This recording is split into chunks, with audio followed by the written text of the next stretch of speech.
Salut, ça c'est Charles-Antoine Desgranges. Oui, c'est vrai. C'est Alexandre Alexandre Bisaillon. Bam, là.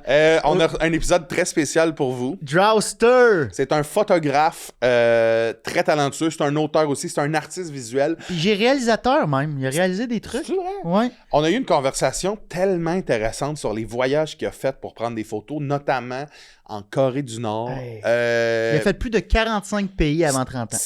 J'avais l'impression d'être dans une conversation que nous trois seulement allions jamais avoir et jamais entendre, et vous allez l'entendre. C'était vraiment intéressant de parler du régime en Corée du Nord, de à quoi ça ressemblait à quoi son parcours, ses peurs là-bas. Il est fascinant. C'est un type qui est habitué de prendre les choses puis de les figer dans le temps, puis là, il vient nous en parler un peu. Fan du Québec aussi. On a parlé du fleuve. Ouais, du fleuve, qui est son prochain projet qui va sortir en 2027, puis on a parlé de ses livres qu'on peut acheter en librairie, des livres de photos. Je vais aller acheter ça là. Ouais, ça m'a vraiment... Puis on a parlé de philosophie bouddhiste. En tout cas, c'était un épisode rafraîchissant, je dirais, des discussions que tu peux pas j'ai découvert quelqu'un de très le fun, moi. Bienvenue à Cœur de Robot! Le seul podcast où on parle d'émotion et de technologie. Et du fleuve Saint-Laurent. Julie, parle le jingle. T'aimes ça, l'eau, toi? Ah, j'adore l'eau. J'en bois. Génération robotisée, émotion et amitié, cœur de robot, cœur de robot.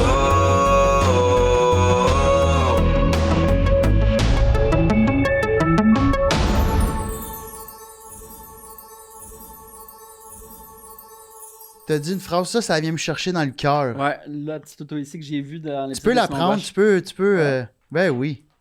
Le décor, il est amovible. Mais j'ai perdu l'aileron, hostie, c'est vrai. Comment ça, t'as perdu l'aileron? Je sais pas, elle doit être dans les boîtes, mais. Fait que, qu'est-ce que ça vient te chercher? Mais ça, c'est le char de Too Fast, Too Furious. J'ai tellement écouté ces films-là souvent. J'étais tout le temps dans le blockbuster quand j'étais jeune. Fait que les films, j'étais obsédé. J'avais acheté, tu sais, quand tu peux acheter des DVD usagés. Ah oui, ça, c'est le fun, ça. Puis ces films-là, je les ai tellement trop écoutés souvent. Mais Fast and Furious? Ouais. Il y avait quelque chose de. Ben, surtout, moi, le premier, j'ai dû avoir 11 ans quand c'est sorti. Puis c'était la mode. Là. Après ça, ils ont sorti Need for Speed Underground. Là, c'était les grosses bouteilles de noces. Puis la culture est. La culture était énorme. Moi, j'allais avec mon père au stade olympique voir des shows de chars modifiés. Oh, ouais! Puis tout en bikini. Wow. Puis genre, t'entends la baisse de l'extérieur du stade olympique. Genre, tu sais, des Civic, des Lancer, des tout ça. Je suis vraiment surpris. Hey, j'ai fait de la recherche sur toi. Je m'attendais zéro à ce côté-là. Puis je trouve ça beau. Le côté, les chars et les En fait, il y a quelque chose que j'ai jamais dit publiquement, mais je dis souvent que, mettons, quand on commence nos carrières, il faut qu'on trouve un moment. Tu sais, dans le sens, OK, j'ai commencé à ce moment-là. Ouais. Mais c'est un peu un mensonge toutes les fois que j'ai dit ça parce que je dis que ça, comme ça allait commencer pendant un voyage en Europe. Mais quand j'avais comme 11, 12, 13 ans, j'étais tellement obsédé par les voitures. Tu sais, j'étais beaucoup dans les Fast and Furious, j'étais beaucoup dans les taxis en France avec Samy Nasseri. Ah ouais. Samy qui avait mal viré, mais ça, c'est un autre sujet.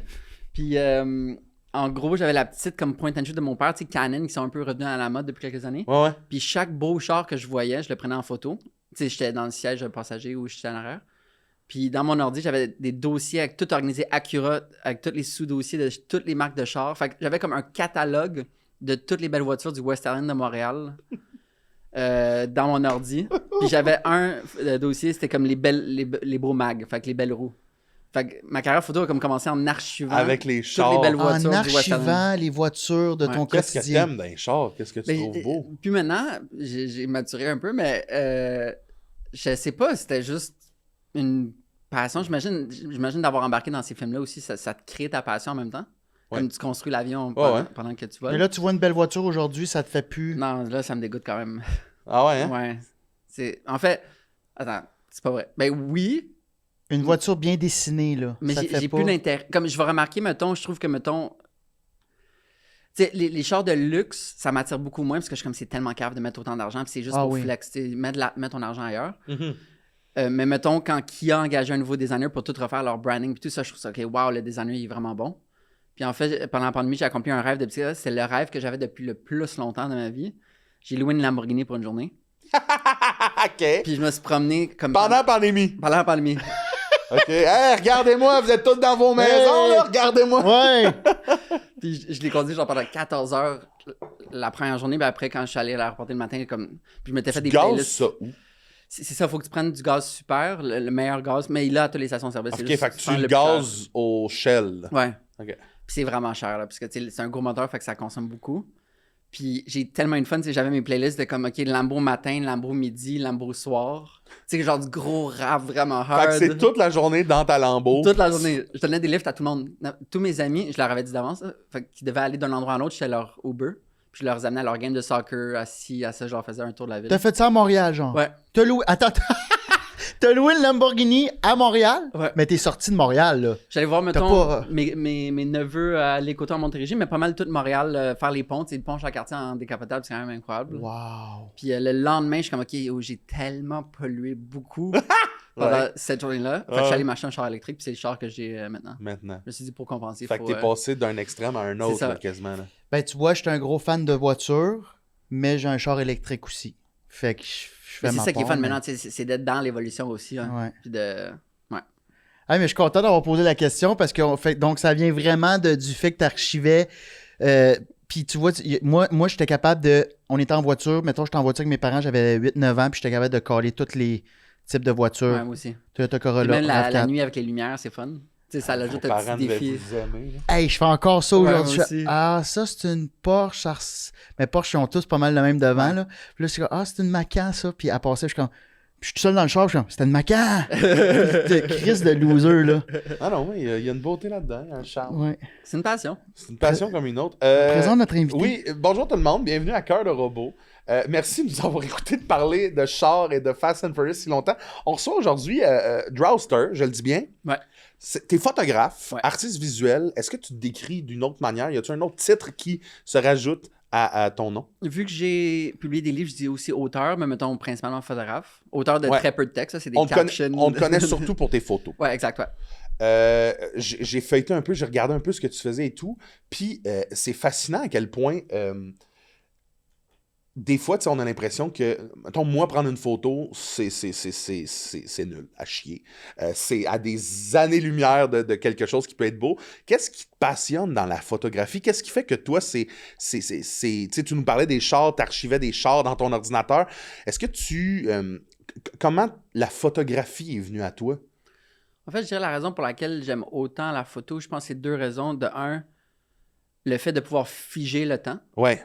Tu sais, comme on avance dans le temps, la vidéo, c'est super, c'est beau de mettre des trucs en vidéo, mais de comme arrêter le temps, puis tu sais, les grandes photos de l'histoire, tu sais, le moment que John F. Kennedy s'est fait shot, tu sais, c'est comme on a figé le temps à ce moment-là. Tu sais. Ouais. C'était sûrement des captures d'écran de vidéo à ce moment-là, mais tu sais, donc l'aspect de figer le temps puis l'arrêter, un peu qui joue dans la nostalgie, puis dans les archives, justement, nos archives personnelles, nos archives collectives, Mhm. puis aussi de mettre la lumière sur qu'est-ce que tu veux mettre la lumière dessus. Un peu comme un réalisateur, Denis Villeneuve, s'il veut parler de son rapport avec Dune qui est tellement profond depuis qu'il est tellement jeune, il va mettre la caméra, il va choisir des acteurs, puis fait que c'est vraiment de mettre la lumière sur des sujets que je crois qui sont importants ou pertinents. Puis tous les créneaux photographiques, que ce soit la photographie animalière et mettre de l'avant les animaux pour leurs raisons, ou plus documentaire, commercial, culturel pour mes propres raisons. Fait que c'est vraiment comme un mélange de figer le temps puis de mettre la lumière sur qu'est-ce que tu veux mettre la lumière. Parce qu'ultimement, une caméra, c'est comme une flashlight, tu sais. Une flashlight.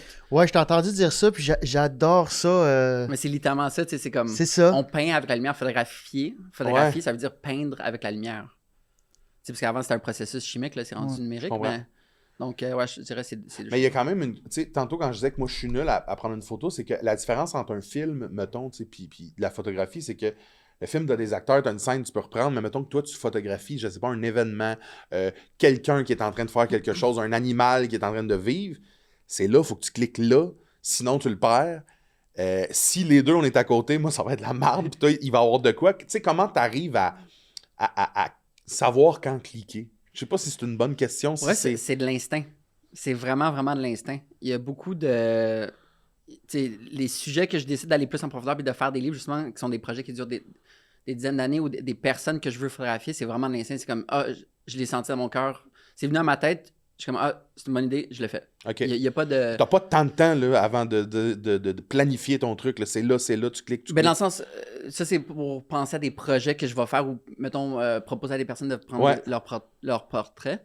Fait que c'est vraiment comme l'intuition, puis je pense, tu sais, vous savez sûrement, mais la créativité, c'est un acte d'honnêteté envers soi-même. Tu sais, c'est juste de comme aller dans tes tripes, puis pousser plus tes tripes, puis juste suivre les voies. Tu sais, moi, je suis passionné par les travailleurs, je suis passionné par les saisons, par le froid, par le Québec, par la culture québécoise. Ouais. Donc, On va en toutes ces parler de choses-là, tout ça, ouais. tu sais, c'est juste de comme... C'est des feelings que j'ai eus. Puis des fois, c'est dur, mettons, quand tu fais une présélection photo. Exemple concret, la semaine dernière, j'ai fait une grosse campagne pour qui va sortir éventuellement. Je peux pas dire c'est pour qui, mais c'est pour une compagnie de lunettes. Puis j'ai pris 12 000 photos. Puis le client doit en choisir 50. OK. Fait que de passer de 12 000 à 50, il y en a beaucoup plus que 50 bonnes. Ouais. C'est vraiment juste de l'instinct. C'est comme, OK, tu fais un premier tri à 2 étoiles au premier instinct. Après, tu compares tous les 2 étoiles pour choisir les 3 étoiles après les 4 étoiles. Celle qui te parle aussi, bon, OK, celle-là, Exact. ça va être un 5 étoiles. Ou... Puis c'est juste de suivre ton instinct. Puis la photo finale, celle que, mettons, moi, mes préférées que je vais publier, c'est juste littéralement... Des fois, c'est dur, d'où pourquoi je fume du cannabis, puis j'adore faire des sélections photos, comme les dernières sélections photos avec du cannabis, parce que c'est comme ce petit... 2 photos qui sont tellement pareilles, tu sais, même scène, même cadrage, même tout, mais la petite différence... Le petit buzz, tu vas aller... Tu vas sentir un peu plus, tu sais. Je comprends. C'est souvent pas sain de faire ça, là, mais... je le fais. Ben, qu'est-ce qui est pas C'est sain? légal. Ben oui, écoute, c'est comme, c'est pas pire qu'un petit verre de vin, justement, que tu vas chercher. Mais moi, c'est parce ce qui m'a vraiment interpellé. T'as fait plus de 45 pays avant 30 ans. Mhm. Ça, c'est fucked up. Puis tu parles que tu y vas au feeling, mais t'as été en Corée du Nord. Ouais, ça, c'est un feeling aussi. Ça, c'est un... Mais Ouais, mais attends, explique-nous. là. Ça, T'es ouais, chez vous, parce tu que fais, ça, OK, c'est fuck. Corée du Nord, là, dis-moi. toi, tu fais, m'en va là. J'ai fait un cours de philo 3 au cégep. Puis dans le cours de philo, j'avais un projet que on fallait qu'on débatte puis qu'on fasse un exposé oral sur est-ce que c'est éthique d'empêcher l'arme nucléaire à la Corée du Nord. Fait que c'était comme le dilemme Très de bonne comme question. nous, on est qui pour imposer aux autres? Vous n'avez pas le droit. Mais on n'en a pas le Canada, mais mettons... Mettons les États-Unis. nos alliés en ont. On est qui pour imposer ce choix-là dans le self-development d'un pays? Puis en faisant toute cette recherche-là, je suis comme, attends, la Corée du Nord, il n'y a pas de publicité commerciale. Hein. Tu sais, c'est un régime. Ouais. Il n'y a pas de temps, il y a pas de capitalisme, évidemment. Ils ont leur forme du communisme. Donc, je me suis dit, ça serait tellement intéressant d'aller voir comme la dernière place au monde où est-ce qu'il n'y a pas de McDo, où est-ce qu'il n'y a pas de pub commerciale sur l'autoroute. Donc, la prémisse, c'était ça. Puis je me suis dit, j'ai le goût d'y aller. Là, t'as quel âge à ce moment-là? Ça, c'était en 2019. Fait que 28, 27. Tu pars, tu sais, tu y vas tout seul? Comment ça Ouais. fonctionne? Moi, j'étais déjà sur un gros voyage pour finir les photos de mon premier livre qui s'appelle Travailleur. Ouais. À ce moment-là, quand j'ai pris la décision de comme, OK, là, j'y vais là, j'avais la salmonelle au Bangladesh. Ah, taboire, mon sang, c'est une phrase intense. Ouais, mais attends, t'as vécu des shit en voyage, là. Ouais, ça, c'était dans la pire chambre d'hôtel aussi, j'ai jamais eu, avec des coquerelles puis tout. Fait que j'étais juste là dans mon lit, que je savais que j'allais être confiné pendant une semaine à essayer de reprendre vie. Puis je me suis dit, ben, fuck it, j'ai le temps devant mon ordi. Fait que j'ai contacté une agence qui s'occupe en tourisme de pays à haut risque. Puis eux autres ont tout organisé. Puis je suis arrivé en Chine, il fallait que je leur paye dans une... Parce que, mettons, PayPal, tu peux pas faire un transfert PayPal parce qu'il y a des sanctions contre la Corée du Nord. Donc, tu peux pas dire que tu fais un paiement à la Corée du Nord parce que tu vas te faire flag par les États-Unis. Fait que c'est cash. Fait que Wow! c'est cash. Fait que là, c'est un Canadien qui a parti cette agence, bizarrement, de tourisme basée en Chine. Fait que j'étais à Pékin, puis je suis allé dans un café lui donner une enveloppe brune. Pour que tu aies accès au pays. Ouais, là, pour que- payer tout mon voyage, dans le fond. Fait que là, je lui donne l'argent de tout mon voyage, puis après, il m'envoie toutes mes confirmations de billets. Puis tu tout. prends l'avion, tu prends un avion de Moi, j'ai pris le Pékin. train. Avant, Ok. tu pouvais juste prendre l'avion. Là, ils ouvrent un peu plus le tourisme. Maintenant, tu peux y aller en train. Donc, ouais, je me suis dit, je Puis veux voir le pays. est-ce que c'est exactement ce que tu C'est croyais? exactement ce qu'on pense. Puis, mais toi, tu peux pas ramener de photos, là? J'avais le droit de ramener des photos. Ben, de un, il check dans ta caméra. Si tu as un GPS dans ta caméra. En fait, à la frontière, il check pour beaucoup de choses. Tu n'as pas le droit de rentrer des livres religieux, fait que pas de Bible, pas de Coran, etc. Même pas à titre personnel, là. Tu peux non. pas lire ta Bible. Non, tu peux pas. Parce qu'ils veulent pas que tu imposes, que tu amènes une nouvelle idéologie dans le pays. OK, oui, OK. Ils check ta caméra pour voir s'il y a un GPS sur ta caméra. Puis moi, c'était pas écrit GPS, c'était écrit geotagging dans la caméra. Fait qu'ils m'ont laissé passer. Parce que, tu sais, ils parlent pas anglais, il faut juste checker pour des lettres. Puis, quand t'es dans le pays, tu sais, ils disent, il y a beaucoup de choses que tu peux pas prendre en photo. Tu sais, l'armée, évidemment. Les bâtiments gouvernementaux, mais en même temps, c'est communiste. Fait que c'est comme, t'as tellement de bâtiments gouvernementaux. Puis là, au fil du temps, j'étais là 6 jours. Fait que, au fil du temps que le voyage avançait, il me disait de plus en plus de choses que j'avais pas le droit de prendre en photo, comme les vaches, parce que ça montrait pas le pays de manière propre. Les portraits des leaders, il faut tout le temps qu'ils soient comme bien cadrés, ils peuvent pas être coupés à la moitié. Donc, j'ai pris, tu sais, moi, j'ai juste pris le plus de photos possible. Puis quand je suis revenu, il fallait que je fasse valider toutes les photos par l'agence de OK, tourisme. c'était ça ma question. OK, fait qu'il doit valider. Ouais. Mais y a-tu quelqu'un qui te suivait pour te rajouter toutes ces... OK, c'est Ouais, ça. j'avais 2 guides qui me surveillaient en tout temps, plus un chauffeur. Fait que, un genre d'escorte. OK, fait que t'es escorté, là. Ouais, tu peux pas le marcher seul. Mais ça, tu le payes, j'imagine. Ouais. Ça. T'as-tu eu peur? Il y a un moment, en fait, j'ai quand même été bon de comme... En plus, il fallait pas que je dise que j'étais photographe, tu sais, parce qu'il m'aurait emprisonné. Donc, Mais mettons, tu te voyais photographier des choses. oui, mais dans le sens, n'importe quel touriste photographie des choses, tu sais. OK, ouais. Puis mon équipement est léger, fait que, à Mais ma il défense, te demandait-tu, tu fais quoi dans la vie? je disais que j'étais étudiant. OK. Ouais. Étudiant, c'est comme la part... Mais il t'aurait emprisonné. Ben, tu sais, t'es pas supposé d'être journaliste là-bas. Ah, c'est ça. Un peu comme dans d'autres pays, là, comme en Iran, puis tout ça. Tabarnak, man. Le seul moment où j'ai eu peur, c'est quand j'ai croisé un autre occidental, puis on était dans un resto, puis les restos, il faut comprendre que comme il n'y a pas de locaux qui mangent des restos, fait que c'est juste comme des salles de banquet, puis c'est des tables rondes. Ouais. Puis on s'est...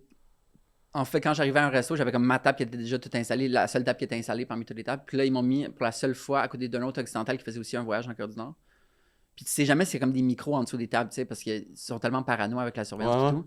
Fait que là, j'ai dit que ouais, j'étais là pour prendre des photos pour un livre. Puis là, je suis comme, si j'aurais pas dû dire ça. Il me restait une journée avant de partir.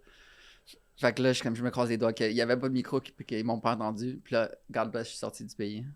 Parce qu'ils gardent aussi ton passeport pour pas que tu t'enfuis du pays, pour pas que tu... Fait qu'ils ont comme un... Tu rentres, puis ils ont comme le passeport dans un safe. Ouais. Fait que tu peux pas partir... Ta date de départ, et c'est cette date-là. Tu peux pas faire, hey, finalement, je partirais la veille. Exact. C'est ça, la première journée, j'étais vraiment excité d'être là. C'était comme un rêve sur ma bucket list. Mais après, tu vois la misère, puis tu vois l'injustice, puis tu vois la frustration du contrôle total autoritaire que les leaders ont sur le pays. Puis ça devient fâchant. Qu'est-ce qui t'a frappé, justement? Ça t'a frappé, mais y a-tu, tu sais... T'as-tu un exemple? T'as-tu... Mais mettons, je sais pas si vous vous souvenez des photos des enfants dans les usines mondialement, mais aux États-Unis, mettons, fin 1800, début 1900, tu sais, comme...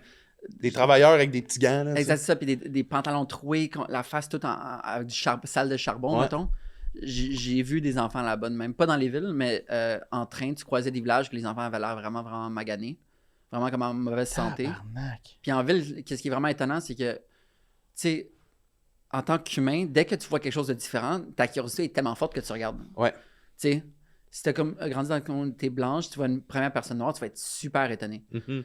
Mais là-bas, comme il n'y a aucun regard, puis ils savent clairement que je viens pas de là. Ils te regardent pas. Fait que personne te regarde. Pourquoi? J'imagine qu'ils sont tellement entraînés, drillés à comme... Ils sont des ennemis. Fait que tu peux pas parler... Non, T'as jamais eu de contact avec le peuple. Toutes les fois que j'ai demandé à mon guide de demander à la personne que je voyais, mettons, on est allé dans un zoo, fait que le dude qui s'occupait d'une certaine espèce animale, est-ce que je peux le prendre en photo? Et mes guides me disaient tout le temps, ça lui tente pas. Mais je suis comme, tu as même pas demandé. C'est comme, non, mais ça lui tente pas. Fait que t'étais comme une visite chez Hydro-Québec, là, avec un superviseur, là. En plus, j'ai fait... C'est tellement drôle que tu dis ça, parce que j'ai visité un barrage d'Hydro-Québec pour un projet photo, un projet de livre qui va sortir l'an prochain, puis je me sentais un peu de la même manière, tu sais, dans le sens... c'est tellement mais en même temps, je comprends, là, Hydro-Québec doit protéger les infrastructures qui nous donnent l'électricité. Donc, c'est important de protéger ça, mais tu sais... c'est turbo, c'est ça. J'avais des guides qui me checkaient. Qu'est-ce que t'en retiens? Tu ressors de là avec quoi? La Corée du Nord? Ouais. C'est le seul pays que j'accepterais qu'on bombarde, puis qu'on tue les leaders, parce que... c'est pas de la misère à 2 millions de personnes. Même 2 millions, c'est énorme, là. Mais c'est de la misère à comme, je sais pas si on rendu combien, là, peut-être 20 millions, 25 millions. Fait que tous les jours, pendant qu'on est en train de se parler, t'as des gens qui souffrent là-bas. Puis la dictature est tellement bien orchestrée. C'est-à-dire que si tu commets un crime, t'as des générations à venir, autant tes enfants, si t'en as déjà, frères, sœurs, parents, cousins, cousines qui sont punis pour ton crime ou d'avoir fui le pays. Fait que c'est tellement bien orchestré. T'en as vu des pays, là, puis t'as l'impression que c'est le seul pays que c'est comme, il faut faire de quoi. Là. Ouais, vraiment. Mais c'est que ça me fascine, là. C'est que c'est une autre forme de... C'est vicieux, là, tu sais. C'est méchant. Ouais. C'est juste profondément méchant. Je vois juste du barbelé puis du ciment, on dirait, dans ma tête. Comme... Puis autour, il y a de la forêt, puis je vois juste ça comme un... Ouais. C'est l'image que j'ai. De la beauté un peu? T'as-tu réussi à trouver de la beauté? Ben, la face, c'est qu'ils peignent leurs bâtiments de couleurs pastel, de couleurs différentes pour justement rajouter de la couleur, parce que sinon, ça serait tellement sombre et eerie. Mais mettons, mon hôtel, j'étais dans le milieu d'une forêt, puis justement, ce feeling de barbelé, c'est comme... Tu regardes à l'extérieur de la ville, puis c'est comme tout noir alentour de l'hôtel, un peu comme un anneau de sûreté. Puis même la ville, en fait, les villes, la nuit, n'ont pas de lumière, sauf des projecteurs sur les faces des leaders qui sont imprimés en grand sur les babillards. Ah, ça me fout à chienne. Fait que c'est extrêmement sombre. Puis même mon étage, j'étais le seul... C'est un gros hôtel, là, peut-être 15 étages. J'étais la seule chambre sur mon étage, puis les lumières de corridor menaient juste à ma chambre. Tout le reste de l'étage était noir. Puis en prenant l'ascenseur... Dans un film. Hey, man! Mais c'est The Truman Show. Ouais. C'est littéralement The Truman Mais Show.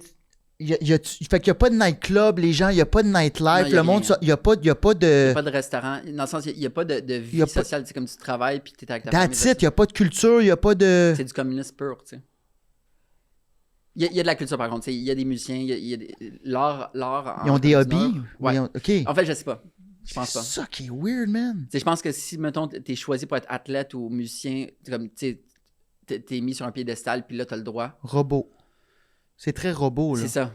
Puis, mais, comme ils ont des usines d'artistes. Puis l'art est vraiment phénoménal. Comme l'art dans le métro est hallucinant, les mosaïques. Attends, ils ont des usines d'artistes, comme Ouais. ils rentrent à... Ils À rentrent, puis comme l'usine. ils font des mosaïques, ils font des sculptures.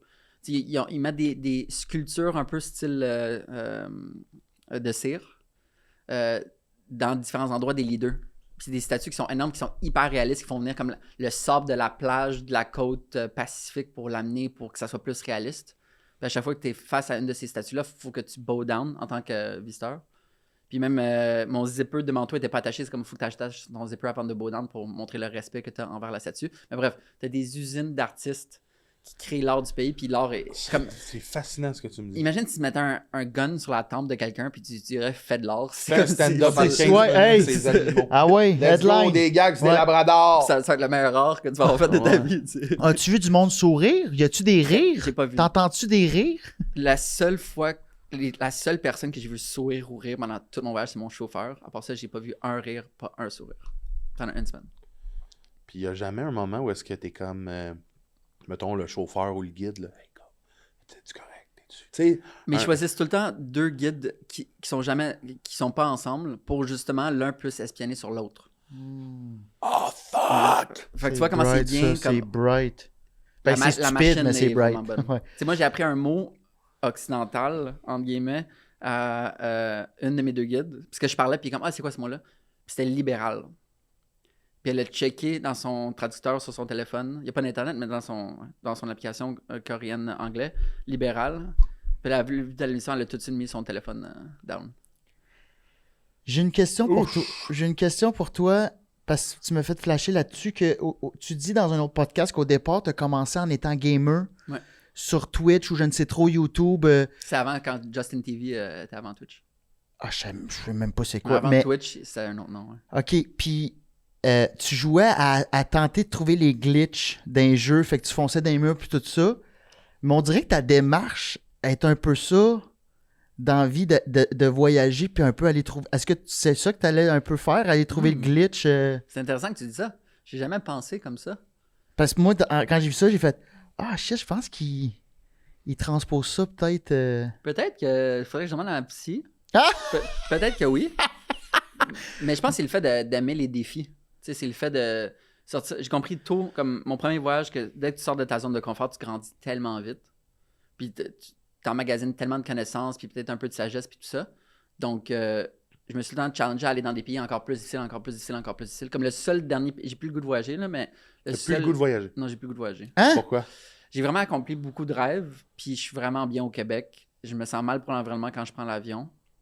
Donc, j'aime rester ici, puis ça, je suis profondément en amour avec le Québec puis le territoire. Donc, on dirait que j'ai encore beaucoup à découvrir. Ouais. Puis beaucoup d'expériences à faire. Mais le seul endroit qui me reste vraiment, que je veux vraiment, l'Afghanistan. Puis ça, j'ai checké l'an passé. L'an passé, c'était difficile économiquement, fait que j'ai mis ce projet-là de côté. Mais puis là, la guerre est déclarée avec le Pakistan, fait que là, il y a une petite pause. Mais dès que comme ça va plus se stabiliser, l'Afghanistan, c'est vraiment... Est-ce que tu aurais aimé ça, y aller là? Mais l'an passé, j'avais tout fait les recherches pour savoir comment... Pour comment y aller- non, mais Tu serais je down veux d'y aller dire... dans un non, mais là, moment dans un... comme maintenant, là. Comme Ouais, ouais. c'est ça. Mais là, en fait, il y a 2 semaines, le Pakistan a déclaré la guerre à l'Afghanistan, au gouvernement taliban. Fait que là, mettons, je vais prendre une petite pause de considérer cette... Je vais attendre que cette guerre-là passe. Mais tu irais-tu en guerre? Est-ce que Mais c'est quelque ouais, chose comme qui en sachant t'animerait? là, t'irais-tu? Tu voudrais-tu prendre des photos de ça? tu Moi, sais? j'adorerais, un peu comme, tu sais, j'étais en Irak pour la guerre contre l'État islamique, j'étais au Liban pour la révolution. J'adore, c'est comme de capturer l'histoire, c'est vraiment, vraiment fascinant, mais on dirait que j'ai pas assez une connaissance pour l'instant du terrain en Afghanistan pour y aller. Puis avec les talibans, c'est tricky parce que avant, mettons, cette guerre qui était déclarée il y a 2 semaines, ils sont super ouverts à amener des touristes parce qu'ils veulent montrer que le pays va bien. Ouais. C'est du marketing, dans le fond. Mais là, je sais pas comment ils agiraient. C'est plus sous tension, plus... Ouais, puis j'imagine que ça peut être extrêmement dangereux aussi avec. Il doit y avoir, je connais rien là-dedans, mais il doit y avoir des traps ou je sais pas. Mais ou les genre risques, des... tu sais, sont tout le temps réglés. Puis les personnes n'ont pas vraiment une bonne conception des guerres. Les guerres, c'est comme des guerres de territoire, puis des guerres d'infrastructure. À moins que tu fasses des crimes de guerre. Ah, c'est pas le civil, là. Exact, c'est ouais, ça. c'est ça, ouais. Tu sais, il y a évidemment tout le temps des civils qui sont morts. Ouais. Mais tu sais, si mettons une guerre légale, c'est un peu bizarre qu'on dise ça, mais une guerre légale, c'est une guerre que tu attaques juste les infrastructures, juste les militaires, tu tues juste les généraux, puis tu touches pas aux civils, puis tu leur fais pas chier, tu leur. T'arrêtes pas leur approvisionnement en eau, en électricité, etc. C'est ça. Mais à voir, tu sais, comment tu sais, les talibans gèrent ça dans, dans leur pays. Fait que je sais pas. Tu sais, Liban, mettons live, le Liban, il se fait bombarder, j'adore. J'y ai pensé cette semaine de retourner au Liban. C'est sûr que c'est différent avec un enfant maintenant, mais je suis vraiment bien ici. Mais t'es gâté, man, genre. Tu disais au départ, quand t'as commencé à voyager, tu voyages tout le temps seul ou ben. Ouais, souvent seul. Ouais. T'étais gêné? Mhm. T'étais très timide. Puis ça, tu vois, ça m'a parlé parce que j'ai déjà fait un voyage seul. Puis là, dans ma tête, je suis comme, OK, je vais aller jaser. Puis, esti, je suis pas capable. Je suis dans ma bulle. J'ai peur de déplaire ou de genre de gosser les gens. Comment te surpasser ça, toi, pour quelqu'un peut-être dans la salle qui veut voyager seul éventuellement? Je pense que c'est le fait de réaliser d'abord la richesse des connexions humaines. Quand tu viens d'un monde un peu plus solitaire à jouer à des jeux vidéo, justement dans ton monde, pas trop d'amis, puis là, tu arrives sur le terrain en voyageant, puis que tu rencontres des humains, puis tu es comme, waouh, ça c'était le highlight de ma journée. Le petit échange 5 minutes au café avec un inconnu total, si ça s'est développé ou pas en une relation plus en profondeur, tu es comme, waouh, OK, comme on est sur la Terre pour avoir des connexions humaines. C'est ça qui nous fait sentir bien. On est un animal social. Ouais. Puis après, c'est juste, on dirait évidemment la pratique, ça se fait. Puis après, tu as comme un déclic de. Là, je peux parler à n'importe qui. Puis la photo, c'est ça. La photo, c'est comme tu rencontres tout le temps des nouvelles personnes. Tu photographies tout le temps quasiment des nouvelles personnes. Fait que tu n'as pas le choix de pouvoir parler avec autant un mécanicien qu'un biologiste marin. C'est un peu comme avoir un chien, se promener avec un chien, ça crée un... Non, mais tu sais, ça crée comme une proximité. Un outil. Moi, j'ai un ami photographe, puis crime, il est tellement... Ben, il y a beaucoup d'entre-gens aussi, mais j'ai l'impression qu'il y a aussi de quoi avec la caméra, que les gens sont comme... Ah, je sais pas comment l'expliquer. Tu sens-tu cette proximité-là que la caméra apporte? Tu vois, il y a 2 aspects à ça qui sont vraiment intéressants parce qu'ils sont un peu contradictoires. Mais moi, mettons... Oui, la caméra est un outil incroyable pour justement... je peux aller cogner quasiment chez n'importe qui, puis leur expliquer un projet photo. Puis si j'ai des arguments, c'est bon, ils vont m'ouvrir la porte puis ils vont me dire... C'est ça, tu vois, c'est ça que je voulais, Ça, c'est extrêmement puissant. Donc oui, c'est un outil à ce niveau-là. Mais personnellement, pour moi, la caméra, c'est la dernière chose dans le processus. Ouais. Tu sais, quand je voyage, ma strap à caméra, c'est pas une strap à caméra pour pas que les gens pensent que j'ai une caméra. C'est une strap comme brune, on dirait un sac à dos. Puis ma caméra est dans mon dos. Fait que les gens voient pas que j'ai une caméra. Puis ça, c'est tout, tu l'as tout calculé, ça.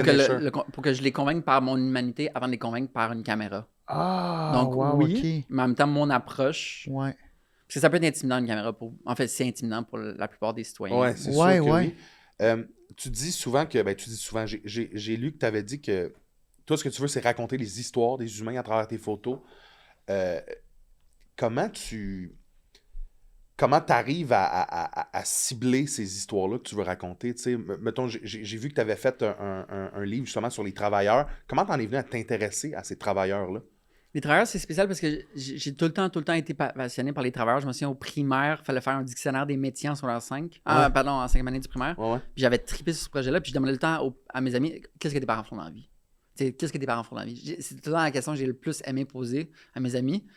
Puis donc cette passion-là un peu bizarre pour le travail, juste fasciné par comment les gens font pour choisir leur métier et donc le nombre de milliers, de dizaines de milliers d'heures qu'ils vont exercer ce métier-là dans une vie. Donc juste une fascination par rapport à ça. Fait que travailleur, c'est parti de là. Mais sinon, c'était quoi la première partie de ta question? Je disais que... Comment raconter les histoires? Oui. Ouais, c'est ça. Je pense que c'est juste de tout le temps observer, puis être curieux, évidemment, mais être tout le temps observé. On dit souvent que la photographie, ça entraîne ton œil, tu sais, avant d'entraîner tes doigts. Hmm. Dans le sens, ça t'entraîne à juste comme tout le temps regarder les choses de manière différente. Donc, tout le temps essayer de comme, tu sais, être ouvert d'esprit, d'être curieux, d'essayer de trouver des nouveaux angles. Puis juste d'observer, de comme, mettons, je suis allé au Liban pour couvrir la Révolution, puis mon angle, la plus grosse série que j'ai faite, c'est les femmes, l'apport des femmes dans la Révolution. Ouais. Puis je me suis rendu compte de ça parce que la Révolution était pacifique. Tu avais des cours de méditation dans la rue, des cours de yoga, tu avais de l'aide psychologique, tu avais les femmes qui formaient des barrières entre les policiers et les manifestants qui étaient un peu plus violents. Donc juste comme prendre plus son temps, observer, puis ça amène des bonnes idées. Puis, j'ai l'impression que ça prend un amour fort pour l'humain. Là. Tu veux raconter ces histoires-là, ça devient d'où cet amour-là pour les humains? Tu sais, tu disais que tu voulais savoir les parents faisaient quoi de tes amis, mais tu te souviens-tu, cette drive-là de l'humain, ça vient d'où? Je me souviens pas d'où ça vient avant 18 ans, mais mettons, le voyage de 18 ans, comme ça allait décliquer de passer de seul à vouloir parler aux personnes, c'est vraiment de réaliser, wow, OK, le plus beau moment de ma journée, c'était mon échange avec une personne. Ouais. C'était vraiment ce déclic-là. Avant, je ne sais vraiment pas. Peut-être que mon père est vraiment plus âgé que, mettons, la moyenne des gens de mon âge. Mon père est rendu à 80, il va avoir 82 maintenant. Puis, j'avais pas tant d'amis, donc je parlais beaucoup à des baby boomers qui étaient plus âgés, qui étaient soit frères, sœurs ou voisins à qui allaient parler. Fait qu'on dirait juste des conversations plus soutenues. Tu tenais avec des gens plus âgés que la moyenne. Ouais. Donc, peut-être ça. Je comprends. Je réfléchis à voix haute, là, mais... T'avais déjà, T'avais déjà comme une sagesse, puis une... Mais moi, ce que j'aime, tu dis la photographie est un pouvoir pour développer l'empathie. Dans quel sens? C'est un peu comme un bon reportage journalistique. On va te prendre par la main, puis va t'amener, puis te faire comprendre un sujet d'une manière que tu l'avais pas compris avant. Je trouve que, mettons, Rad le fait vraiment bien. C'est Julia Pagé de Rad, elle te prend par la main, elle t'explique tout son processus, autant quand elle était au Vatican ou dans l'Arctique canadien. Puis elle te montre, t'es comme, est-ce que t'avais... Elle va pas te dire ça, elle va pas te dire, est-ce que tu as vu ça comme ça? Mais c'est un peu ça, tu sais. Donc, de juste vraiment, comme un bon morceau journalistique à l'écrit, je trouve que la photo a le même pouvoir. Même les films ont le même pouvoir. Même les livres, tu sais, avant que les livres soient écrits par des femmes, tu sais, c'était des hommes qui écrivaient les livres, mais quand les femmes ont commencé à devenir autrices, on a commencé à avoir leur perspective. Ouais. Donc, on a pu développer de l'empathie envers leur souffrance ou leur, en fait, envers leur vie. Je trouve que la photo fait un peu la même chose, de justement montrer le bon angle, pas le bon angle dans le sens de le bon côté, mais un angle intéressant d'une personne. Puis, tu sais, moi, j'essaie beaucoup de m'attaquer à l'islamophobie. Auparavant, dans les pays musulmans, d'où pourquoi l'Afghanistan, ça me passionne aussi, d'où pourquoi le Moyen-Orient, ça me passionne aussi. C'est juste de comme, ces gens ont tellement une mauvaise réputation à cause de trucs qui sont pas de leur faute. Fait que je vais essayer de faire des belles photos humanisantes, autant des lieux que des personnes, pour justement amener aux Occidentaux une perspective différente sur cette région du monde, qu'on a juste des images négatives de Trump qui bombarde l'Iran. Tu sais. Ouais. Hey, mais ça m'amène... Je peux-tu poser une autre question? Ça m'amène à... Est-ce que tu crois... Parce que là, tu vois un peu aussi ce qui se passe sur les réseaux sociaux, là, que tout devient polarisant, puis c'est noir ou blanc. Puis tu sais, Instagram, au départ, c'était juste des photos, hein? Ouais, carré. Puis c'était juste que des... Est-ce que tu crois que ce serait moins polarisant aujourd'hui, ces réseaux sociaux, si on ramenait ça? 200%. Parce qu'il y a quelque chose avec la vidéo de comme le fait que tu as accès au discours de la personne, une personne qui parle peut beaucoup plus te convaincre de son point pour le mieux et pour le pire. Ouais. Donc oui, je pense juste des photos. Je suis content que ça ait évolué, évidemment, mais juste des photos, surtout avant, c'était juste des photos de sel. Tu sais, y avait pas, tu sais, les gens mettaient pas, parce que c'était juste carré, fait que les gens mettaient pas de photos de caméra. Ouais. Donc, tu sais, ça a beaucoup évolué, mais c'est vrai que c'est un bon point que je pense que ça serait pas autant polarisant. J'aimerais ça que tu me parles de ton histoire avec le fossoyeur en Arménie. T'es tombé sur un fossoyeur. T'es en Arménie, tu tombes sur un fossoyeur. C'est un gars qui creuse des tombes, je crois, ou quelque chose comme ça. Puis t'en viens à passer des jours avec ce gars-là, à l'aider. Ouais. Oh, wow. Tu peux-tu m'en parler? C'est fou, ça fait longtemps que j'ai pensé à cette histoire-là. Fait que ça se peut que j'en oublie des bouts ou que je dis des choses un peu différentes la dernière fois que je l'ai raconté. Mais en gros, Arménie, petit village qui s'appelle Tatev, dans les montagnes en Arménie. Bizarrement, mon hébergement, c'était comme un bed and breakfast d'une petite madame, donnait sur le cimetière. Puis là, il y a un moment donné, le lendemain, quand je commence à marcher dans le village, je vois que comme il y a un nuage, il y a un brouillard qui arrive qui cache, qui rend toute la ville un peu eerie. Puis là, en retournant à mon hébergement, je vois qu'il y a 2 personnes qui creusent une fosse dans un cimetière. Donc, étant devenu extraverti et à l'aise à parler du monde, je fais juste m'approcher puis je commence à leur parler avec le Comment peu... tu leur parles? Excuse-moi, en anglais? Ben, chaque fois que je voyage dans un pays, j'apprends comme un 15 mots en arménien, puis on dirait que 15 mots, tu peux quand même les gens te respectent beaucoup plus quand tu commences à parler un peu leur langue. Même quand je parle, j'oublie tout. Fait que c'est pas très beau, mais tu sais, montrer juste un intérêt sincère avec ce qu'ils font, juste être fasciné avec le langage non-verbal. Puis là, je suis comme, le gars était tellement un personnage. On dirait que c'est un personnage de dessin animé avec des souliers trop grands, avec juste des traits très de cartoon un peu. Prononcé. Ouais. Fait que là, je passe du temps avec eux autres, puis là, il y en a un qui sculpte la pierre tombale. Là. Puis lui, c'est fou, il lui manquait un pouce. Fait que j'imagine à un moment donné, il a juste, il claque le pouce. Fait qu'il écrivait le nom de la personne, tandis que l'autre creusait le trou, mais il creusait le trou genre avec des seaux en plastique d'enfants pour la plage. Hein? Ouais. Voyons, il y a des pelles, c'est sûr. Je sais pas. Des 5 gallons, esti. Puis là, tu sais, je passe la journée avec les autres, je prends pas de photos au début, après je leur demande de prendre les photos, puis après, tu sais, comme vu qu'ils voient que je suis intéressé, ils m'invitent dans leur famille le soir, on va souper le soir. Puis le lendemain, ils recontinuent à creuser. Fait que je retourne le lendemain, puis là, on passe encore un moment ensemble. Puis là, tu sais, je continue à prendre des photos. Ces photos-là sont là dans mon livre Travailleur. Puis c'était tellement spécial à cause de l'ambiance qui était très brouillard. Ouais. Puis là, ils ont tellement aimé ma présence que le lendemain, ils m'ont fait rencontrer d'autres membres de leur famille qui m'ont amené à manger chez eux.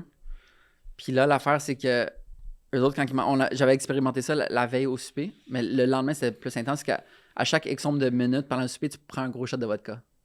Tu sais, c'est ex-Union soviétique. Donc, t'as toute la culture de la vodka. Puis là, dans la maison, le lendemain, avec les membres de famille lointains, c'est rendu de la vodka artisanale. Tu sais, fait que le niveau d'alcool, le pourcentage d'alcool est moins contrôlé, mettons. Puis là, tu sais, il vide une bouteille, on embarque sur une autre bouteille, puis là, à un moment donné, je file vraiment pas. Fait que je me souviens de m'être levé, bien comme il faut vraiment que je parte. Puis là, j'ai blackout. Je me suis réveillé le lendemain dans mon lit. D'hôtel, là. Ouais, d'hôtel. Je m'étais chié dessus, puis je m'étais vomi dessus. Puis ça, c'est comme inconscient dans le sens... T'aurais pu mourir. Comme dans Breaking Bad, tu sais, ça, j'aurais pu mourir si j'étais pas dans la bonne position. Puis la fois, c'est qu'il n'y avait pas d'eau, parce qu'il y avait des réparations dans les aqueducs de la ville, fait qu'il n'y avait pas d'eau pour me nettoyer. On avait un seau par maison. Il était utilisé pour le gars qui creusait des tombes, là. Fait que... Hey, mais là... Attends, mais hey, ce matin-là, tu te sens loin de chez vous, là, puis de chez maman, là. Ouais. Puis au moins, Hey, la madame était tellement gentille là, de l'hébergement. Elle est comme, t'inquiète, je prends soin de toi. Ah, fait que tu as dit, excuse, madame, j'ai fait caca sur moi. Ben ça j'ai pu me gérer moi-même, mais tout le vomi, tu sais, il y en avait dans le lit, puis tout. Fait que, au moins, elle a pu gérer ça comme une bonne Ah, mère. mon Dieu. Mais, OK, attends. Moi, je suis quelqu'un d'extrêmement gêné. Okay? Ouais. J'ai l'air de gérer, mais quand je sors de mon studio ou ma scène, C'est ta zone de confort. je deviens ultra timide. Comment t'en viens à manger avec des Arméniens qui parlent plus que 15 mots là, que toi t'as appris? Qu'est-ce qui se passe? C'est quoi l'ambiance? Comment tu jases avec eux autres? Es-tu beaucoup en observation puis eux autres vivent ou ils t'intègrent? Ça ressemble à quoi? Je pense qu'on se rend pas compte à quel point que les humains, je sais pas, on est rendu à 9 milliards d'humains, à quel point on est tellement plus proches qu'on pense. En termes de. Quand quelqu'un se pète l'orteil sur le coin d'une table, on va tous rire. T'sais, quand quelqu'un va échapper quelque chose, on va tous rire. Ouais. Fait qu'il y a des choses universelles comme ça que tu peux te rattacher. Et il y en a énormément des choses comme ça. C'est évidemment de surcompenser en faisant des gros sourires tout le temps, Ouais. en montrant tes émotions via ton visage. Mais sinon, ça se fait tellement naturellement parce que les autres veulent te montrer des choses. Eux autres sont excités de te voir, toi, t'es excité de les voir. Fait que c'est un peu comme les premières dates avec quelqu'un. T'es vraiment excité d'en apprendre sur la personne. C'est effervescent, c'est tellement bien dit, ça. Fait que, on dirait, c'est une grosse question, mais on dirait que ça se fait vraiment naturellement. Puis avec le temps... Tu tombes dans le flow de la patente. T'étais timide à la base? J'étais très timide à la base. Comment cette brisure-là vient d'où? Ben c'est ça, c'est quand je me suis rendu compte que les humains, comme les connexions, c'est incroyable. Mais ce premier pas-là est quand même... Mais ça c'est quelque chose de s'en rendre compte, mais de le faire, c'est autre chose. Là. Ouais, mais je pense, tu sais, de le faire un peu plus, un peu à chaque journée. Ouais, mais c'est tranquillement, pas comme vite. quelqu'un, mettons, qui fait une crise de panique là, due à l'anxiété, puis là, il a peur d'en faire une, mais si tu t'exposes, tu dis ça se peut qu'elle revienne, puis là, ça te calme, tu sais. Ou comme ça, tu t'exposes. C'est d'être exposé à ce qui te fait peur ou Puis là, ça devient comme une seconde nature, tu sais, tu tombes dans... Une fois que tu comprends que... Parce qu'on est fait pour ça, comme tu dis. L'humain est fait pour aller socialiser.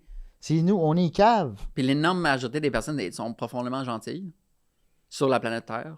Veulent juste vivre d'amour et de bonheur et de santé. Surtout one-on-one. C'est ça. Je me rends compte que souvent, là, tu sais, il y en a un il va te faire un call ou quelqu'un. Puis je suis comme, hey, cette personne-là, tu la rencontres one-on-one, tu prends un verre au bar. Ouais. J'ai l'impression que ça finit tout le temps bien. Va prendre un verre avec Pierre Poilievre, c'est sûr que tu vas l'adorer. Tu sais. C'est sûr que oui. C'est sûr que oui. C'est ça. Ça m'amène à me demander, je sais pas si t'en as un ou plusieurs, mais un des moments les plus déstabilisants de ta vie, ça serait quoi? Déstabilisant. Ouais, ou tu sais, ça t'a vraiment chamboulé, mettons. Je dirais comme la photo qui m'a donné le plus d'émotion. Au début de ma carrière, il y a 12 ans, je travaillais bartender à l'appart 200 sur le boulevard Saint-Laurent. Yes! Puis il y avait un busboy qui était quand même timide, puis il avait bu un peu, puis il m'aurait pas demandé ça s'il était sobre. Puis il m'a dit, Oli, mon frère, il est il a une maladie dégénérative, il va mourir dans les prochains mois. Ça faisait longtemps qu'il était malade. J'oublie c'est quoi la Fibrose kystique. Ouais, peut-être ça. Ouais, je pense que c'est ça, ouais. Puis il m'a dit, est-ce que ça te dérange de faire un portrait de nous deux? J'aimerais en avoir un pour le restant de ma vie. Je suis comme, waouh, avec plaisir. On est allé au parc La Fontaine, le petit parc dans le milieu de l'étang, pris une photo là, lui en fauteuil roulant, son frère debout derrière lui. Puis je me souviens d'être retourné chez nous le soir. J'ai mis la photo dans mon ordi. J'ai transféré les photos dans mon ordi. Puis je suis comme, wow, j'ai des papillons à faire la sélection de la photo et après la colo. Parce que je suis comme, cette photo va être comme le témoin vivant de son frère pour le restant de sa vie. Ouais. Puis il est mort une couple de mois après. Puis je suis comme, wow, OK, le plein potentiel de la photo, il est là. Tu sais, Wow. d'immortaliser le moment présent. Puis de l'étirer pour le restant de ta vie. Puis c'est là que je me suis rendu compte qu'à quel point la photo c'est puissant. Puis c'est vraiment, je pense, la photo qui m'a donné le plus d'émotion, de papillon dans le ventre, parce que je suis comme, wow. C'est fou, t'as fait genre 40 pays. Reste que la photo qui t'a le plus déstabilisé, c'est une photo de deux frères ici. Au parc là. Au parc La Fontaine. Qu'est-ce que t'aimes du Québec? Ça m'a pris longtemps de l'aimer comme je l'aime aujourd'hui. Mais on dirait évidemment, c'est cliché, mais plus tu vas loin, plus tu apprécies ce que tu as. Ouais. Donc c'est vraiment. J'aimerais pas autant le Québec si j'avais pas voyagé autant. J'avais pas réalisé à quel point on est bien ici. Je pense que j'adore le mélange culturel et idéologique entre le fait qu'on est colonisé français, un peu d'influence britannique, puis l'influence américaine. Donc, tu sais, on a tout l'aspect culturel français, de comme on adore les musées, on investit beaucoup dans la culture, on adore les pique-niques, on adore prendre l'apéro, on adore bien vivre. Versus le côté canadien-anglais qui est plus les valeurs, c'est d'intégration, d'égalité, de respect des cultures. Puis après, tu as l'aspect américain qui est comme capitalisme. On va faire de la business, puis on va essayer de croître. Donc, j'adore le fait qu'on ait un mix-match entre ces trois choses-là. Puis j'adore qu'on est comme la parfaite grandeur. On est comme un... Ben, moi, je veux que ça devienne un pays, mais qu'on est comme... C'est grand, c'est vaste. Un petit pays comme les pays scandinaves, tu sais, que comme tu as une grande confiance au sein de la population. C'est vaste, notre territoire est magnifique. Le Saint-Laurent, c'est notre cœur économique, c'est l'eau qu'on boit. J'adore la grosseur de son showbiz. Je trouve que c'est comme la grandeur parfaite. Ça laisse la place à des nouveaux qui arrivent, mais aussi, on a des vétérans. Puis on dirait que tu peux rencontrer tout le monde quand tu es dans le showbiz aussi. Quand je marche à Montréal, je croise tout le temps du monde de différentes industries dans lesquelles j'ai travaillé. Donc, toutes ces choses-là, je les adore. Puis oui, j'aurais pu... Tu sais, je rêve encore de National Geographic, puis j'aurais pu essayer de déménager aux États-Unis pour essayer de percer dans ces milieux-là. Mais quand je me suis rendu compte que je peux avoir un impact au sein de ma communauté, c'est là que je suis comme, OK, je vais rester ici. Parce qu'il y a un... Qu'est-ce que tu veux dire par t'aurais pu percer dans le milieu, mettons, aux États-Unis? Dans le sens, j'aurais pu aller à New York puis plus percer comme dans des clients internationaux ou des magazines internationaux. Genre plus National Geographic. C'est aller me présenter à la personne. Mais j'ai comme l'impression que la photographie, c'est ce qui a le moins de langue. Et donc... C'est vrai, mais on dirait, je pense peut-être une présence sur place te permet d'avoir un bon réseau. Peut-être. Mais c'est quand que tu as eu le déclic ou de plus penser à OK, là, je vais voyager à même le Québec. C'est arrivé quand? C'est arrivé récemment? C'est-tu... Je pense, en fait, la pandémie, quand on était restreint de voyager, je me suis tourné vers le Québec. Donc, il y a ça qui est une partie de la réponse. J'ai découvert que beaucoup de mon amour du Québec venait de mon amour pour le fleuve. D'où pourquoi mon prochain livre qui sort l'an prochain est un livre sur le fleuve. En fait, sur le Saint-Laurent, donc le golfe et le fleuve. Et donc ça, je suis devenu ambassadeur Touriste Québec. Donc ça l'a aidé à encore me donner la chance d'être payé pour explorer le Québec et mettre de l'avant le Québec, les gens et le territoire. Mais je pense, au fil des voyages, mes premiers voyages en Asie, je suis devenu bouddhiste. Pas pratiquant, mais de philosophie. Et ça m'a juste fait réaliser de comme arrêter d'être avare, de tout le temps désirer. Un gros aspect dans le bouddhisme, c'est que le désir, c'est mauvais dans le sens de tout le temps vouloir ce que tu n'as pas est quand même pas durable. Donc, de juste être satisfait avec Attends, ce que excuse-moi, répète ça, Ouais. c'était super intéressant. Donc, le désir, Ouais, c'est de tout le temps vouloir qu'est-ce que tu n'as pas. oui, Et la la- carotte. Ouais, exact, la carotte. Mais si tu as tout le temps du désir, que ce soit du désir matériel d'acheter des maisons, une voiture, de vouloir être à telle place, tu vas passer toute ta vie à avancer pour la carotte. Puis c'est pas durable pour ton bonheur dans le sens où tu vas jamais être comblé. Et je pense que pour être heureux, il faut que tu sois satisfait. En anglais, ils disent le mot contentment, le contentement. Tu sais, on dit qu'on est content. Je trouve qu'on l'utilise moins bien en français, mais donc juste d'être satisfait qu'est-ce que tu as. Puis ça s'est un peu transformé en je suis vraiment bien au Québec, on est vraiment bien. Puis je veux contribuer à le rendre encore meilleur. Donc, c'est venu un peu de racines bouddhistes qui s'est transformé en la pandémie qui m'a forcé à rester ici. Intéressant. Shit, mais attends, oui, c'est intéressant. Puis t'es capable de bien le- comment je peux dire ça, Matérialiser un peu. Ouais, au day-to-day au Québec, Ouais. la philosophie. Ouais. Ben, mettons, même avant, quand j'ai fait un long voyage au Moyen-Orient de 10 mois, tu sais, je fréquentais des filles avant, puis j'allais sur des dates, mais je me suis dit, OK, je sais évidemment dans ces pays-là, c'est encore plus tricky, mais je me suis dit, je ne veux pas dater pendant ces 10 mois-là, fait que je vais même pas regarder les femmes. Dans le sens, pas que je les respecte pas, vraiment pas, mais juste, j'ai pas le goût d'avoir un désir sexuel envers des personnes que je croise. Donc, je gardais la tête baissée, comme je coupais le désir à sa source, pour moi. Wow, ok. Puis là, dans la vie, je sais que ma manière d'être heureux, c'est juste de me concentrer à réaliser à quel point je suis chanceux d'avoir ce que j'ai présentement, puis de constamment me le rappeler. Donc, c'est très, très rare que je pense au futur et au passé. Très moment présent. Ouais. Tu sais, ça se fait un peu à la fois pendant longtemps, mais ça, je pense, tu sais, je suis jamais... Je pense très rarement, à part évidemment à gérer mon horaire, mais genre que le lendemain occupe une place importante dans ma tête, c'est très rare. C'est vraiment intéressant. Ça donne le goût de faire ça. Puis attends, mais je veux juste revenir sur... Tu parles du fleuve, tu sais, mais on dirait qu'on y pense tellement pas au fleuve, mais qu'est-ce qui t'amène à triper sur ce fleuve-là, le fleuve Saint-Laurent, qui est au cœur du Québec, justement? On se rend pas compte que les colons européens sont arrivés par le Ouais. fleuve. L'Amérique du Nord a été colonisée en partie par l'arrivée de le fleuve. C'est le déversement de l'eau. On a tellement d'eau douce au Canada. Tout se retrouve, pas tout, là, mais beaucoup se retrouvent dans les 5 grands lacs qui se déversent dans l'Atlantique via le fleuve Saint-Laurent. Fait que tu as toute l'eau de comme des villes de Toronto, de tout ça qui arrive de par là. C'est toute l'eau du Grand Canada qui se déverse par là. Après, tu as tout le fait qu'on est 70 ou 80% à vivre le long du Saint-Laurent. Ouais. On est sur une île sur le Saint-Laurent présentement, mais on oublie qu'on est sur une île sur le Saint-Laurent. Toutes nos vacances, on va soit en Gaspésie ou voir les baleines à Tadoussac. On longe le Saint-Laurent. Montréal-Québec, tu longes le Saint-Laurent via la 20 et la 40. L'eau qu'on boit, c'est l'eau du Saint-Laurent. L'économie, c'est le port de Montréal, le port de Québec. C'est tout là, ouais. C'est une voie navigable avec une énorme richesse économique. Tu l'as-tu pris souvent en photo? De? Le fleuve? Ben c'est ça, mon prochain livre que je travaille dessus depuis 2020, c'est 100 manières que les Québécois ont une connexion avec le Saint-Laurent. Ah, c'est bon. C'est hot, ça, Ah, des angles c'est- de même. hey. Ouais, c'est cool. Donc, essayer de Je trouver suis comme jaloux. 100 manières que comme on a une connexion pas comme littérale dans le sens où, tu sais, oui, je pourrais prendre des photos de Quelqu'un sur la le main bord de dans la le fleuve, plage. tu sais. C'est ça. Mais tu sais, essayer de représenter le Saint-Laurent sans qu'on voit le Saint-Laurent. Ouais. Donc, je suis allé visiter l'usine Atwater à Montréal qui dessert 40% de l'eau douce des Montréalais. Donc, tu sais, montrer les machines qui contribuent à ça. Tu sais, je suis allé sur le brise-glace de la garde côtière pour justement ouvrir la voie navigable du fjord qui connecte au Saint-Laurent.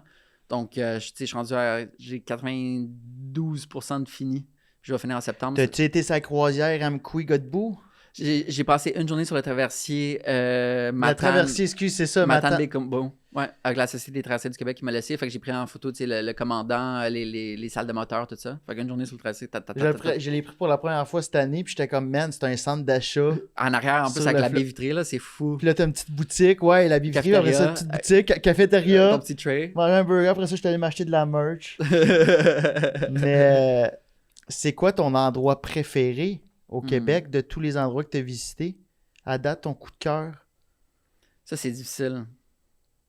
Il y a quelque chose avec la Côte-Nord, là, c'est tellement énorme. Tu sais, on pense que la Tolsac, c'est le début, là. Mais tu sais, c'est pas encore conduire un 15 heures quasiment pour aller au bout de la Côte-Nord. Fait que c'est tellement vaste. Puis ce qui est fun, c'est que les arbres changent beaucoup. Le relief change beaucoup. Taïga, là, les arbres diminuent. Donc, de voir que plus que tu avances, plus que ça diminue. Puis après, voir la texture des roches. C'est fou, hein? C'est- J'y étais il y a pas si longtemps. T'étais où? J'ai été jusqu'à... Je sais plus si c'est Port-Cartier ou Havre-Saint-Pierre le plus haut, mais j'ai été Havre-Saint-Pierre. Havre-Saint-Pierre. Ouais. Mais juste ça, t'es tellement loin de Montréal, là. Je sais pas si tu te rappelles Havre-Saint-Pierre, mais il y a comme une ancienne... Le port, mettons, est comme plus tant utilisé, ou du moins... Fait que ça fait qu'il y a des structures métalliques qui sont encore là, qui sont vraiment belles dans cette espèce de... Je sais pas si c'est une baie, là, mais tu sais, il y a comme un lac devant eux. C'est vraiment, vraiment beau. Les gens appellent ça le Havre, là-bas. Ouais. Mais Havre-Saint-Pierre, c'est vraiment, vraiment Mais justement, dans ce coin-là, tu sais, c'est comme ils sont tellement loin de nous, Ouais. ici à Montréal. Ah! Puis c'est juste. Port-Cartier, t'as-tu été à Port-Cartier? Ouais. T'as-tu vu les espèces de cheminées de bateaux? Il y a un bateau échoué que sympa. il reste juste le moteur du bateau. Mm. Il y a un bateau qui s'est échoué dans les années, je dis peut-être n'importe quoi, 80-90.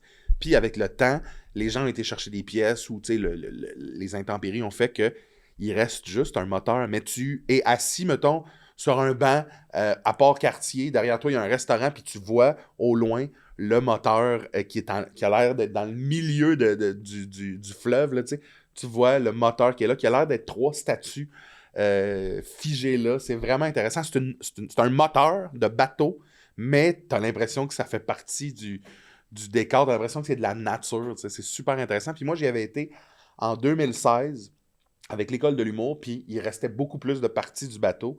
Puis là, j'y étais en 2025 ou 2025, puis il reste juste vraiment le design du moteur au loin. C'est immense, là, c'est grand comme la pièce ici, fait que tu le vois de loin. Là, c'est super intéressant, il y a plein de photos d'ailleurs. On avait été ensemble aussi. C'est là que notre amitié est née. C'est à Côte-Nord. C'est à Côte-Nord. C'est vrai. Yeah. Bécomo, puis la prison maximale à Port-Cartier. La Côte-Nord, je trouve ça fou. Moi, la Gaspésie me parle. Puis pourtant, il y a aussi, tu sais, j'ai été, moi, au Nunavik, là, dans le Nord. Où est-ce que tu as l'impression que t'es sur la Lune, là, tu sais, il n'y a rien, mais la Gaspésie, c'est vraiment... On dirait qu'on est dans un autre pays. Tu as été en Gaspésie? Ouais, chaque année, plusieurs fois. Fou raide, la Gaspésie, ça me parle au bout. Ouais. Puis tantôt, tu as dit que tu avais fait tu avais visité Hydro-Québec. C'était-tu à Radisson? Non, c'est la centrale de Beauharnois. Pour justement le livre sur le Saint-Laurent. Ah, C'est du Saint-Laurent. Tout est dans tout. Ouais, tout est dans tout. Merci tellement d'être venu nous jaser. C'était tellement intéressant. Moi, j'avais une dernière plaisir. question Ok, vas-y. que je voulais absolument poser, puis après ça, tu rapperas ça, mais tu dis que tous les humains ont quelque chose à nous apprendre. Est-ce que tu te souviens d'une discussion X avec un nouvel humain que tu sens qu'il y a eu un avant puis un après? C'est-tu justement le bouddhisme, tu sais, ou... C'est pas bref, ma réponse, ça serait pas une discussion que j'ai eue, c'est une conférence que j'ai assistée de Guy Laliberté, OK. Charlotte Guy, qui a dit à la conférence C2 Montréal en 2019, qui avait dit « Tout art est 50% créativité, 50% business ». Puis on dirait quand tu commences à être entrepreneur créatif, c'est pas trop... Tu essaies de mettre 100% dans ta créativité pour t'améliorer, mais tu oublies l'aspect de comme, OK, pitcher, envoyer des courriels, ton branding, ton site web, tout ça. Fait qu'on dirait, juste le fait qu'il a dit ça pendant une conférence, ça m'a tellement reset. Puis depuis ce moment-là, je consacre 50% de mon temps à m'inspirer, à aller dans les musées, à développer des projets photos. Mais après, l'autre 50%, c'est comme l'aspect administration, business. Fait qu'on dirait... tu fais de ton côté, même si tu as une équipe? Là, j'ai une équipe, évidemment, qui prend beaucoup le relais pour beaucoup de ces choses-là. Mais quand même, tu sais, de penser au développement d'affaires, tu sais, vers où qu'on veut aller. Donc, Hey, fait que 50-50, c'est tellement... Ouais. Ah, puis, j'imagine que c'est pour ça que Cirque du Soleil est rendu aussi loin. Ouais, c'est vrai que c'est un autre affaire québécois, ça, qui ne l'est plus, mais quand même. Ouais. Merci tellement. Merci à vous. Super c'était intéressant. vraiment cool. Le bout de la Corée du Nord, j'ai trouvé ça tellement... Hey, man. Hey, je me sentais comme... Tu sais, dans un espèce Ben, t'es une d'endroit. encyclopédie sur deux C'était pattes. vraiment intéressant. Est-ce qu'il y a des trucs que tu veux partager? Ton livre, j'imagine, il est encore en vente, Travailleurs. Ouais, Travailleurs Saison de Montréal sont dans les librairies du Québec. Puis y en a-tu d'autres? Y en a-tu un autre? Il y en a un qui sort dans 2 semaines qui s'appelle 31 mars. Je sais pas quand est-ce que Ben ça va On va sortir être dans ces eaux-là. Qui va être 31 mars, ça s'appelle Pas de messe ce dimanche. Pas de messe. ce dimanche. Ah, wow. J'ai graphié 300 églises sur l'île de Montréal. Wow! Donc, ça, c'est mon plus récent projet avant qu'elles ne disparaissent. 300 églises actives avant qu'elles se fassent transformer en condos ou en salle de spectacle, etc. OK. Donc, ça, c'est vraiment plus, je trouve ça comme un ouvrage archivistique. C'est comme une photo des églises en 2021 à Montréal pour notre mémoire collective. Ouais. Sinon, le gros livre que je mets vraiment tout mon cœur qui va sortir l'automne 2027, Sans regard sur le Saint-Laurent. Ça va être vraiment spécial. Sinon, Instagram, mon site web. Pour vrai, carlston.com. suivez-le, c'est... Hey, je vais aller. Magnifique. Moi, je te connaissais pas avant là, puis j'ai été faire. Puis je suis tombé sur ton podcast, puis je trouve même dans ton podcast, tu as des bonnes questions. Merci. Juste quand tu demandes à Pierre-Yves Roy si son bébé est aussi mou que lui. Ouais. Man, mais c'est des hosties de questions. je suis comme, oui, bonne question. Fait que merci, puis je vais aller acheter tes livres. Merci à vous. C'est C'était vraiment cool. vraiment. Merci beaucoup. Ciao tout le monde. Bonne semaine. Salut la gang!